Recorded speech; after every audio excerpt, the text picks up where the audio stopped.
I'm at New Street Station. It's really busy. And I'm doing my first outdoor vlog.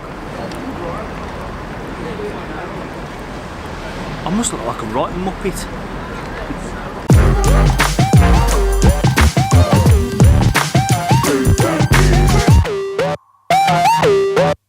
So today's the first time I've stepped out of my comfort zone really, and decided to head out with my camera and do a vlog out in the open where people can see me and hear me, and it's a bit daunting actually, because obviously, you know, I've got two cameras set up here, way over there.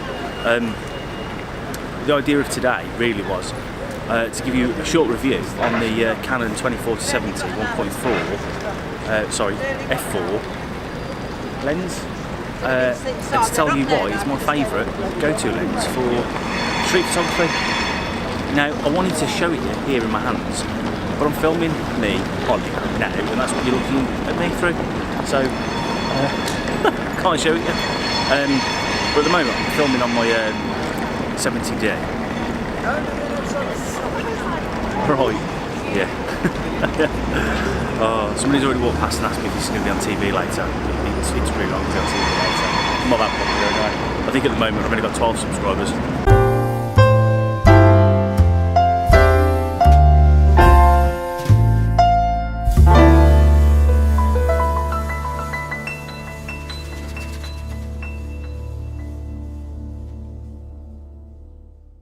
But onwards and upwards that way, yeah, you know, so there you go. Oh, my Fitbit's just gone off as well. I've done 10,000 steps. That calls that. Right, so I'm going to show you some photos that I'm going to be taking with this lens today, and I'm going to talk you through why I love it. Alright, so let's get on with it. Okay, so let's have a look at why this lens is so good then. So, okay, I've got it on my camera now. I'm using a full frame Canon 5D Mark III. This is my kind of camera that I do everything with these days, unless I'm doing something a little bit more. If I'm doing like a corporate job, I might hire something a little bit more capable when it comes to film. But in this respect, for street photography and my wedding photography and anything else that I do as a hobby really, I'll use my 5D Mark III. It's a cracking piece of kit, but this isn't a review about the camera. It's a review about my lens. So let's shut up about the camera, shall we? Alright, so we're just looking at a scene here. Let me just drop down the F number there. So I'm shooting a F11 right now. The reason for that is because I don't have any filters, and I've got to use a high f-stop number to obviously, you know, reduce the light, because I'm shooting at 125 frames a second at the moment. So I need to let a little bit more light in. Now, why am I shooting 125 frames per second? Because I'm actually shooting at 60 frames a second, but my shutter speed's at 125 using the 180 degree rule. Sorry if that was a bit noisy there. Some kid just went past on a skateboard and it was quite loud. Anyway, I'll tell you what, let's turn it off of 60 frames a second and let's start shooting at 24 frames a second. There we go. Right, so the footage should look a little bit more cinematic now. I say cinematic, this is a vlog. I'm not actually shooting with the gimbal or anything. This is totally handheld. Yeah, I'm leaning on some kind of vines at the moment outside New Street Station. For all you brummies out here, I'm taking some photos of our lovely city. For those of you who are not brummies but want to see some of the photos that I take anyway, head over to Matt Smart Photos on Instagram and check them out. All my photos on there are all about Birmingham. I think there might be one or two from London from last year, but by and large they're all from Birmingham. It's my city, it's my hometown, it's where I'm from, and I love it here. And that's what my Instagram should show you.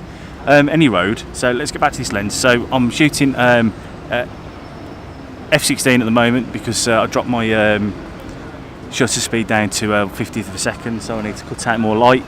I don't have any filter on here. I'm going to shut up about that now.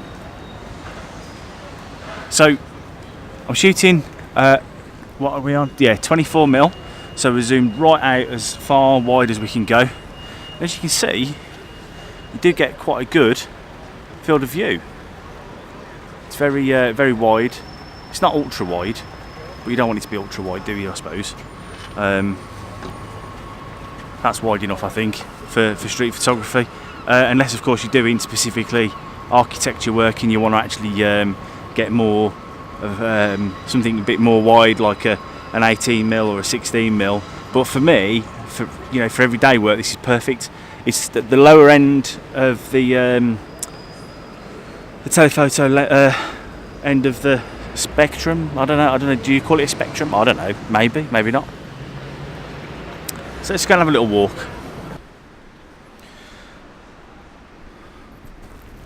Right, okay, I've changed position somewhat because where I was outside the train station, it was really, really noisy. There was lots of people walking past and I got my kit out, and the last thing I wanted to do was somebody just to pick it up. Whenever you're out vlogging, you've got to have your wits about you, especially when you're carrying around expensive equipment. Not even when you're vlogging, just in general anyway, because there are many light fingers. Oh, hello. Helicopter up there, can you see that? Oh, I've just gone behind there, behind the Radisson building. Okay, so anyway, yeah, so let's get back to what I was saying. Right, so 24 to 70mm f4 lens. My favourite go-to lens for pretty much every job that I do, because it gives me full range of everything from wide angle, which I'm shooting the electric cinema here with. I'm shooting at 24mm here, and I can zoom all the way into 70. Now that's a nice amount of zoom. That is. It's not over the top, and it's great for when you want to be a little bit sneaky and hang back a little bit from a photo opportunity. It might be that your talent is, you want to get the environment in of whoever you're taking photographs of, but you don't want it to be changing lenses to kind of blur out the background and so on and so forth. So you've got a nice option here from 24 to 70. The downside of this specific lens, and let's just go for a little walk, the specific downside to this lens is it's an f4, and with it being an f4 you do lose quite a bit of light. Oh, let's see if we can see that helicopter up there again. What's all that about?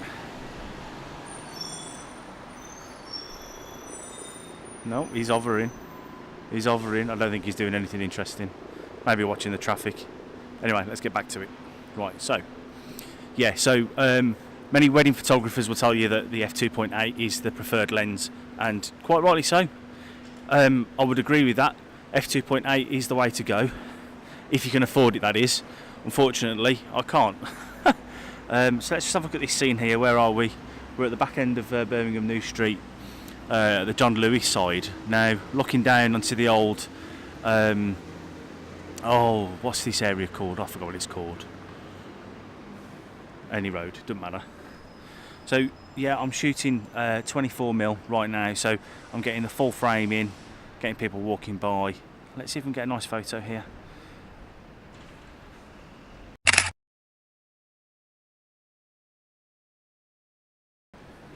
So hopefully that photo's turned out nice and bright.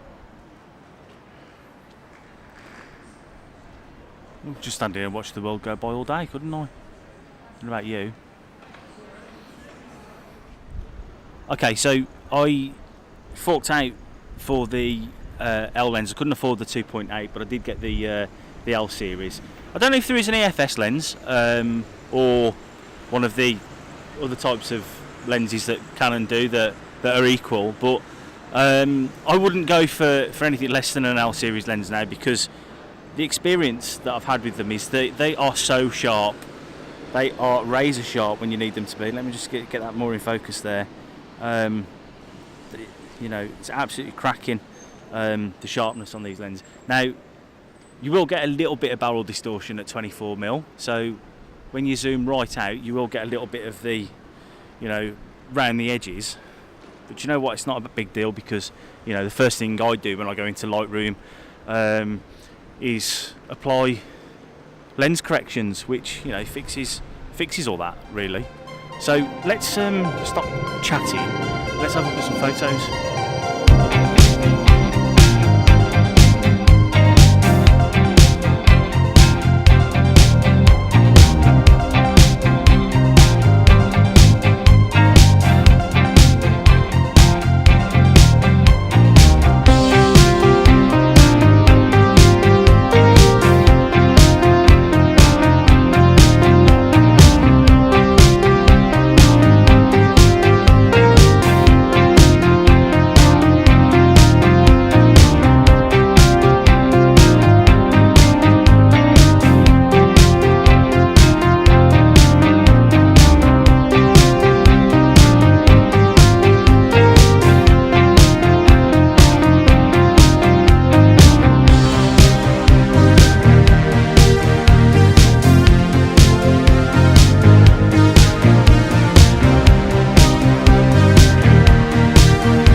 Okay, so we've just had a few examples there about what the 24 looks like at 50 and at 70, but let's just have a look at the same picture. So I'm going to take this image just here.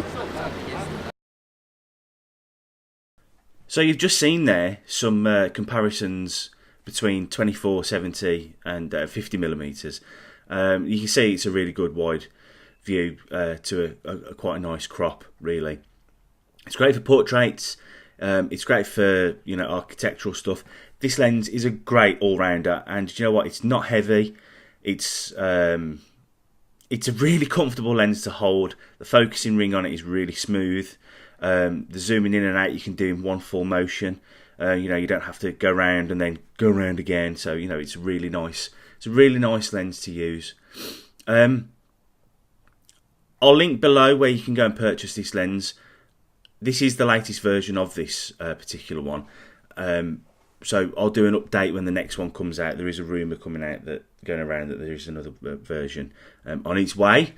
But I don't like to listen to rumours. I like to wait until the original thing is released. So anyway, I hope you've enjoyed this little review of, well, it's not so much of a review, it's more of a why I love it. So yeah, I hope you go out and buy one if you haven't already. Enjoy, and thanks for watching. Oh, and don't forget to like and subscribe if you haven't already, because, you know, liking and especially subscribing really helps me grow this channel even more. Alright, so thanks for everything. Cheers guys, bye bye. But let's just do some comparisons with the same picture, just at shot at different optical lens. Let's start again.